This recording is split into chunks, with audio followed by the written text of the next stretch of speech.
Chapter 5 Air Force One, October 23rd, 7:35 p.m.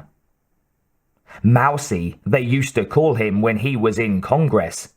Mousy or straddler, as in fences. The senator from the great state of Alabama used to call him worse. But it didn't bother him. Now they all had to call him Mr. President. And the first thing he did when he got elected was to cut off some very important water projects to the great state of Alabama. The senator, oddly enough, disappeared on a fishing trip and was never seen again. He stared out the window of the plane as they cut through the cloud bank, and he was glad that they were airtight. He watched the wings buffet in the turbulence, sometimes narrowing his gaze to take in his own reflection in the cabin window. Mousy. "President Harker?" said a voice beside him. He looked up. The stewardess was bending over him. Her dark blue uniform was pressed just so. Her hair smelled lightly of jasmine. "Yes, my dear," he said in his soft, disarming voice. "Can I get you a drink, sir?" "No." He shook his head. "No, thank you." There was something very strange about the woman's eyes. Harker watched her very carefully and didn't like what he saw. LBJ had once said that if a politician couldn't walk into a room and tell immediately who his friends and enemies were, then he was in the wrong business. This woman didn't like him. He wondered what she was doing working for him. The stewardess smiled the kind of smile you put on for the photographer and walked off towards the cockpit. Harker looked idly around the lush cabin. The Secret Service men sat at the big round imitation wood table playing poker for bullets. They spoke in short monotone sentences, their eyes, from habit, continually drifting. The two doctors from Walter Reed, whose names he didn't know or care to know, were quietly getting soused at the small padded bar. No one else seemed to notice anything odd about the stewardess, so he just let it go. He stretched, feeling more bored than tired, and his hand hit the briefcase that was propped up on the seat beside him. He looked at it and smiled. It seemed silly to him to have such a large valise for the one small cassette that it held, but that was the government for you. Bombs. He didn't know a damn thing about bombs, but his people told him they had one. The super flash, they called it. Thermonuclear and clean as a whistle, they could zap out the Ruskies and the Chinks and not leave so much as one particle of radiation in the atmosphere. He was on his way to the summit meeting at Hartford to play the information tape to the Russian and Chinese delegations. He'd give them 24 hours to surrender, or he'd turn the entire Eastern world into a giant firestorm. Some would call it extortion, but Harker preferred to think of it as compromise. And compromise was something that John Harker knew a lot about. It was what got him elected to the presidency when no one thought he could do it. He was considered a New York liberal by his colleagues. He used the same soft-spoken, low-key, egghead approach that characterized his boyhood hero, Adlai Stevenson. That sort of thing got good play in New York. Of course, he didn't share Stevenson's weakness, his passionate concern for ideals. Ideals just tended to get in the way of the real issues, like re-election. So he quietly put in his time in Congress, mousing his way along. He saved his political chits and sharpened his arrows, and when the right time came along, he moved. The war had everything turned around and in chaos. The country, at least what was left of it, was looking for new leadership. Harker pulled in his lines, worked a few coups d'etats on his enemies, and when all the bloodletting was done, he stood at the top of the hill. He was it. The man. And he liked it, loved it. He had the power of a nation behind him. He was the power of the nation. He wasn't mousy anymore, and the great state of Alabama didn't get its water projects. Now he had a bomb that could make him president of the world. He'd go to Hartford, deliver his message, then retreat to the deep shelters at Camp David to await the response. Maybe he'd take that stewardess with him and fuck some sense into her, bang the hatred right out of her eyes. It was an intriguing thought. The plane suddenly buffeted, nearly throwing Harker out of his seat. He jerked his head towards the cockpit to hear the sounds of a scuffle behind the door. What the hell? The movement had thrown everyone else to the floor. The Secret Servicemen were up first, moving to the cockpit. There was confusion as the plane rocked back and forth. Something was wrong, desperately wrong. "Help me!" Harker called. "God, help me!" The doctors thought he was referring to them. They ran to him as the agents tried to get through the cockpit door. It was apparently locked from the inside. The movements had steadied somewhat, but the plane was going down, steadily now. The doctors were on him, checking his pulse, heads darting to the door. One of the Secret Servicemen was banging futilely against the terrorist-proof steel and wood with the butt of a rifle. All at once, the cabin speakers came up. Something must have accidentally hit the button. All movement in the cabin stopped dead still, like a freeze frame. "And lies can't stop him now. We're going down. We're going down hard." That damned stewardess. He knew he shouldn't have trusted her. An anarchist, for God's sake. Those people were insane. They'd do anything. Harker's pulse was racing. They couldn't do this to him. They couldn't. He had to save himself. The voice was still coming over the speakers as the Secret Service began throwing their weight against the door, 2 at a time.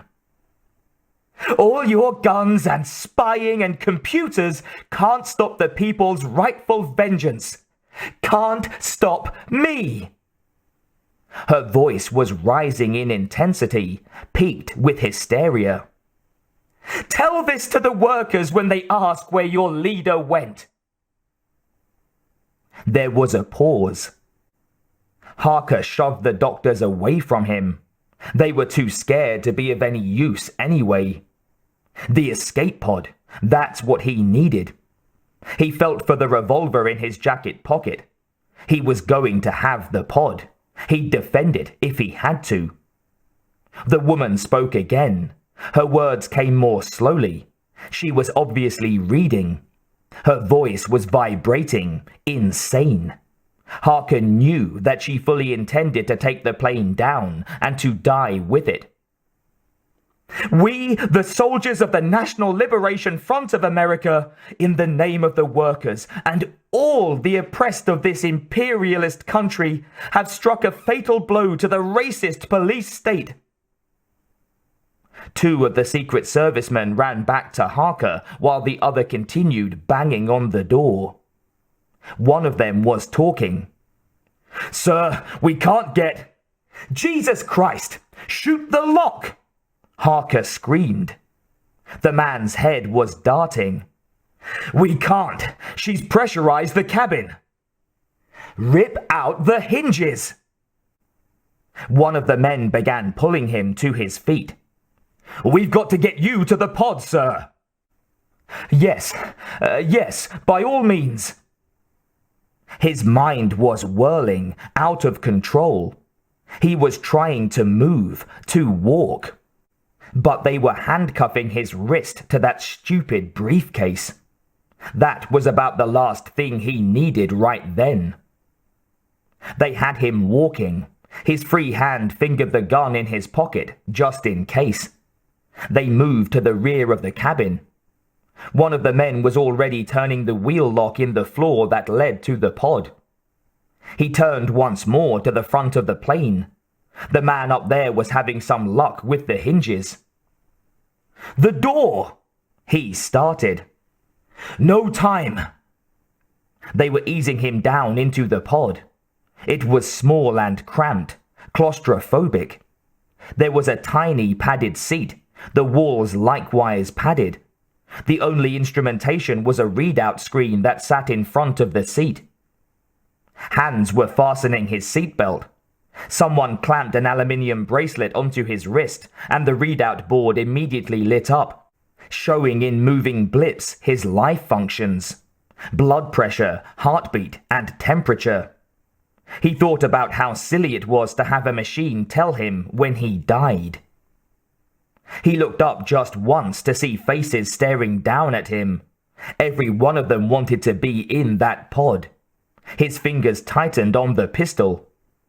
Then they closed the hatch, and Harker was alone in a dark void, his only companion a blipping readout board, a perverse sort of mirror. Then, movement. Rem was trembling, hands over his face. "Oh God," he moaned. "Oh God, no." Hauk just ignored him, his gaze fixed on the radar screen, his mind whirling, looking for alternatives. On the screen, the red blip was moving into the flashing danger area. New York City. He glanced over at the controller. The man was white as milk, lips moving soundlessly. No one talked, they just watched the blip. Static over the speaker, then that voice again. "What better revolutionary example than to let their president perish in the inhuman dungeon of his own imperialist prison?" Hauk moved away from the screen, away from the congestion of men standing around it. He stood, back to the commotion, staring at nothing. The crazy woman was still talking. "The bosses of the racist, sexist police state are shuddering under the collective might of the workers' rightful vengeance." Hauk put a hand to his hair, smoothed it, composed himself. "Workers of the world, look up into the skies! The people have won a glorious victory!" A crashing sound came through the speaker, a cry from the woman, a strangled rasp of, "Bitch!" There was loud popping, distorting off the audibility range, coming through as dead air at its peak. Bullets, Hauk thought. He spun back to the screen, hope rising. A low moan was seeping through the speaker, then a high-pitched squeal, then nothing. Soft, purring static. There was a second of silence, then the controller said, "He's down." Hauk was out of the traffic control door before he even thought about it. Central control was down the hall. They'd know exactly where the plane went down. He heard a noise behind him and turned. Rem was right on his heels. "I need you in one piece," he told the man. There was already activity in the bunker when they arrived. They had watched the thing go down too. Blackbellies were running everywhere, preparing advanced deployment. "Commissioner!" Someone called to him as he entered. He hurried over. It was a beanpole of a man, all knees and elbows. He was excited, pointing to a medical scanner. "What is it?" Hauk barked. "Vital signs monitor." The man choked out. "We use it for shore parties. It came on just before the plane crashed." Hauk looked at Rem. The man had composed himself somewhat. Escape pod, he said. They must have ejected him before. Hauk's eyes flew back to the screen. All the blips were active, the pulse charging. He's still alive, Hauk said. Where the hell is he? Here, Rem said, excitement flavoring his words. Over here. Hauk moved to the man. He was standing by a bank of green glowing machines. Rem's hand was shaking as he pointed to a schematic screen. It showed a geometric, three-dimensional image of Air Force One. The computer was forming the image, inventing it from radar information. The plane tracked through the air. Then a three-dimensional image of a skyscraper moved into the frame, and silently, artistically, the plane collided with it, everything breaking apart in beautiful mathematic symmetry. From the rear of the plane, a blinking red dot arched slowly away from the hulk of the aircraft. The escape pod, Hauk said, and his voice came out hoarse. Rem had a pocket comm in his hand, fingers flying across the keyboard. 40 degrees, he said. The view from the invert screen pulled wider, and the red dot fell away from the plane, making a parabolic arc down to street level. 50 yards from the crash site, Rem said. Hauk started for the door. There were no decisions now, just action. I'm going in, he said. Pinpoint the crash and get to me on the pads. He was out of the door and moving. It was going to be a long night.